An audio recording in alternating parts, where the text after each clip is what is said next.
राना साहब, ये जो प्राइवेटाइजेशन हमने देखी कि कहा गया कि बहुत सारे ऐसे सफ़ेद हाथी हैं पाकिस्तान की इकॉनमी के अंदर जहाँ पे हम पैसा डाली जा रहे हैं, पीआईए का जिक्र होता है कई सौ अरब का खसारा, फिर उसको बेचने की बात हुई लेकिन पीआईए को भी आप नहीं बेच सके। वैसे तो एक कंसोर्टियम ने, ब्लू वर्ल्ड वालों ने 10 अरब दिया था, वो ले लेते आप तो, टू बी ऑनेस्ट अभी भी मेरे ख्याल में ले लें, लेकिन नहीं तो अगेन उसका खर्चा ही आपको पड़ा पीआईए का। तो वजह क्यों नहीं दिया गया उनको, क्योंकि मेरे ख्याल से 70 अरब की वैल्यूएशन थी जो मिनिमम प्राइस थी, तो उससे काफ़ी नीचे और थे। उसके साथ 200 अरब रुपया का कर्जा भी तो आप दे रहे थे ना, वो तो 1 रुपए में भी लेते तो उनको 200 अरब की पड़नी थी। कर्जे के बावजूद वो वैल्यूएशन जो थी वो इतनी थी। देखें, पर कोई बिडर नहीं आया, मतलब कि जो ओवरऑल प्रोसेस था, I would like to admit है कि हुकूमत को इसमें कामयाबी नहीं हुई, लेकिन क्या हुकूमत कोशिश नहीं कर रही? ऐसा नहीं, कोशिश जारी है। अभी पीआईए की जो सेकंड जो ईओआई है, जो एक्सप्रेशन ऑफ इंटरेस्ट है, वो पब्लिश हो चुका है और उसकी मेरे गालबन जून के महीने में ही डेडलाइन है कि लोग अप्लाई करें उसके लिए। तो सेकंड बिडिंग जो है वो पीआईए की स्टार्ट हो चुकी है, इनिशिएट हो चुकी है, जो सेकंड राउंड ऑफ बिडिंग है। इंटरनेशनल भी कोई ओपन है, इट इज़ ओपन है लोकल के लिए, इंटरनेशनल, लेकिन ऑब्वियसली हुकूमत की कोशिश होगी कि अगर लोकल इन्वेस्टर हो तो वो अच्छी बात है, क्योंकि अच्छा देखिए मसला ये कि एक तरफ आप पीआईए बेचने की बात करते हैं वफाक में, और जो पंजाब की हुकूमत है नून लीग की, वो एयर पंजाब बनाने की बात करती है, तो अगर वफाक नहीं चला सकता तो पंजाब में कैसे हुकूमत? देखिए, मेरा तो इसमें मौक़िफ़ क्लियर है कि हुकूमत को किसी भी कारोबार में नहीं आना चाहिए, और चाहे वो सूबा हो चाहे वो वफाक हो, उसको हुकूमती कारोबार अगर कोई ऐसा एसओईज़ हैं उससे बाहर निकलना चाहिए। ये मैं एक प्रिंसिपल स्टांस मेरा है। बच्चे वगैरह कर लें कारोबार, हुकूमतों को नहीं करना चाहिए। देखिए, दूसरी बात ये है कि बच्चे तो कुछ भी कर सकते हैं ना, किसी के अब आपका बच्चा जो है कुछ कर जाए तो फिर आप क्या कर सकते हैं उसका।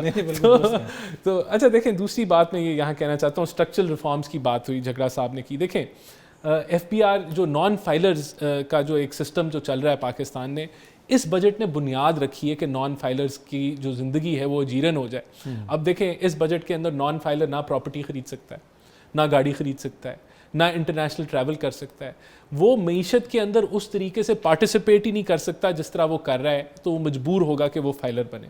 ये एक बहुत बड़ा स्ट्रक्चरल रिफॉर्म है। और देखें, उसके अलावा और ये जो फाइलर भरने की शर्त है, अगर आप पैसा ज़्यादा नहीं कमा रहे, ये ज़रूरी नहीं कि आपको टैक्स देना है, एज लॉन्ग एज आप अपना डेटा वहाँ पे दे दें। और उसको भी ईज आउट किया जा रहा है, जो पता नहीं 700 या पता नहीं कितने वो कह रहे थे कॉलम्स हैं, उसको रिड्यूस करके जो है वो 10-12 कॉलम्स के अंदर, ताकि आसान हो एक सैलरीड क्लास को वकील ना हायर किया जाए। तो ये भी देखें, this is all the reform agenda. जो टैक्स एक्विटी जिसकी बात की जा रही है, देखें इन मुख्तलिफ सेक्टर्स थे और वहाँ टैक्स रेट कहीं कम था, कहीं नॉन एग्जिस्टेंट था, कहीं ज़्यादा था, उसको इक्वेट किया गया, इक्विटेबल किया गया है कि जितना अगर आपकी आमदन है तो उसकी एक जैसी टैक्सेशन होनी चाहिए, चाहे वो एक्सपोर्टर हो, वो कॉर्पोरेट हो, वो एग्रीकल्चर में हो, वो तो प्रॉपर्टी के अंदर भी हमने कोई टैक्स एक्विटी लेके आए। तो ये भी एक रिफॉर्म है जो पहले पाकिस्तान में नहीं हुई, हम लेके आए। फिर सबसे बड़ी जो रिफॉर्म है वो टैरिफ्स की है, टैरिफ लिबरलाइजेशन की, कि देखें जो आरडियाँ आप लगा देते थे, रेगुलेटरी ड्यूटी, कस्टम ड्यूटी ज़्यादा लगा देते थे आप, एसीडी एडिशनल कस्टम, उनको ख़त्म किया जा रहा है 4 से 5 सालों में, और उसकी जो ज़्यादा जो उसका अमल है वो पहले 2 सालों में। तो ये किस चीज़ के ऊपर? ये जो गाड़ियों की इंपोर्ट है, डिफरेंट इंपोर्ट्स के ऊपर 7000 टैरिफ लाइंस के ऊपर है, और 200 अरब का इम्पैक्ट पहले साल आ रहा है। और इससे जो गाड़ियों की बात हो रही थी, मेरे ख्याल से अगर गाड़ियों के आइटम्स पे आरडी और एसीडीज लगी थी, उनमें भी कमी आएगी, लेकिन वो अगले साल से आएगी, क्योंकि ऑटो पॉलिसी के तहत उनको नहीं छेड़ा जा रहा, आरडीज कम होंगी। तो मेरे ख्याल से इसका ओवरऑल एक आम सारिफ को जो है वो फ़र्क पड़ेगा। देखें, फिर फाटा पाटा के अंदर जो है एक अनॉमली थी कि वहाँ सेल टैक्स फ्री आप चीज़ें मंगवाते थे और फिर वो मिसयूज़ होती थी, और उससे मैन्युफैक्चरर उसको हमने दुरुस्तगी का सफ़र जो है वो बढ़ गया। तो बहुत सारा रिफॉर्म किया जा रहा है डिजिटाइजेशन के हवाले से। तो मैं समझता हूँ कि ये कहना कि रिफॉर्म नहीं है। फिर एक और चीज़ जो हुकूमत की कामयाबी है, जिसको इंडोर्स किया IMF ने, कि पहली दफ़ा पाकिस्तान की तारीख में 400 अरब की टैक्स कलेक्शन हुई है इन्फोर्समेंट के ज़रिए, और इसकी तस्दीक IMF ने की। और वो इन्फोर्समेंट का क्या मतलब है कि जिन लोगों का टैक्स बनता था लेकिन वो उतना नहीं दे रहे थे, उनसे लिया गया, और फिर जो टैक्स नेट में नहीं थे उनसे टैक्स लिया गया। तो ये इस बुनियाद पे जो अभी हमने 18% जो टारगेट इंक्रीज़ किया है टैक्स कलेक्शन का, आप देखें कि उसके अंदर 7.5% तो इन्फ्लेशन है, 4.2% ग्रोथ रेट है, बाकी जो मेजर उसका जो पोर्शन है वो इन्फोर्समेंट का है, और नए टैक्स मेजर जो है वो 300-400 अरब के दरमियान है। तो मैं समझता हूं कि नए टैक्सेस तो कम से कम लगाए गए हैं। तो यही ये देखें, ये पहला ऐसा बजट है जो स्टेबलाइजेशन के बाद हमने दिया है। इंशाल्लाह इससे अगला बजट इसमें और बेहतरी आएगी। चल झगड़ा साहब, आपको अगले साल कितनी बेहतरी नजर आ रही है? और ये जो टैक्स वाली बात होती है, एक चीज के ऊपर ज्यादा एम्फेसाइज नहीं किया जाता किसी की भी हुकूमत हो, कि इनकम कैसे लोगों की बढ़ाई जाए। टैक्स बढ़ाने की तो हम बात करते हैं, इनकम को कैसे हम बढ़ाएंगे? क्या आपको लगता है कि इस बजट के नतीजे में लोगों की इनकम हम बढ़ा सकते हैं? देखिए, ये खुद कह रहे हैं कि इनकम नहीं बढ़ा सकते, अभी स्टेबलाइजेशन में, ग्रोथ फिर बाद में होगी, फिलहाल हम इतना कर सकते थे, इतना नहीं कर सकते थे। तो ये तो खुद एडमिट कर रहे हैं ना कि कोई ग्रोथ को पाथ नहीं है। और अगर मैं एक्चुअली देखूं, जो मैं अभी राणा साहब को सुन रहा था, या मैं जिस भी गवर्नमेंट स्पोक्समैन को सुनूं, वो खुद अपने आप को कॉन्ट्रडिक्ट करते हैं, क्योंकि उनके पास कोई स्टोरी नहीं है।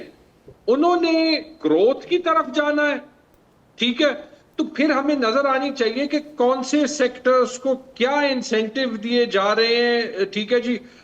हमें नजर नहीं आता। उन्होंने डेवलपमेंट की तरफ जाना है, तो हमें नजर आना चाहिए कि जो है वो बिजली की प्रोग्रेस ऐसे ज्यादा होनी चाहिए, कि जो है वो इंफ्रास्ट्रक्चर कैसे इंप्रूव हो रहा है। तो पीएसडीपी तो 1400 अरब से 880 अरब पे हो गया। आपने बिजली देने के बजाय आप सारे डिस्कोस में, सिवाय जो 2-3 पंजाब और इस्लामाबाद के हैं जहां पे लॉसेस कम होते हैं, आपके पास वाहिद हल ये है कि आप बस बिजली दे ही ना। और ये हमें अपने घरों में ईद में महसूस होता है।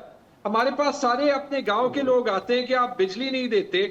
मैं तो बिल देता हूं, मुझे भी 12-12 घंटे की लोड शेडिंग फेस करनी पड़ती है।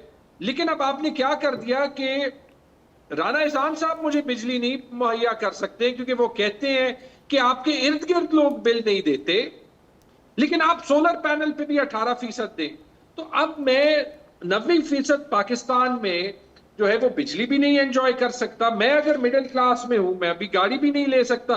तो अगर आप जो है वो डेवलपमेंट करने की कोशिश कर रहे हैं, पॉवर्टी एलिविएशन की कोशिश कर रहे हैं, तो वो भी नजर नहीं आ रहा। तो कोई स्टोरी नहीं। और अगर आपने जो है वो फिजिकल डिसिप्लिन पे जाना है, तो फिर जैसे सबने कहा, सिंबॉलिक बातें हैं भाई। आपको सेनेट चेयरमैन और स्पीकर नेशनल असेंबली मिले थे, और ऐसे वक्त में जब दोनों पाकिस्तान के सबसे वेल ऑफ लोगों में से हैं, कि आप उनकी तनख्वाहें 6-6 गुना बढ़ाएं। पर झगड़ा साहब, ये कल भी मैंने एक क्वेश्चन किया था, ये झगड़ा साहब देखें ना, ये तनख्वाहों की जब बात करते हैं, पीटीआई के एमएनएस और सेनेटर्स और एमपीएस वो भी तो ले रहे हैं तनख्वाहें, उन्होंने तो नहीं इनकार किया। तो इसमें तो आपका इनसे कोई इख्तलाफ नहीं है ऐवान के अंदर?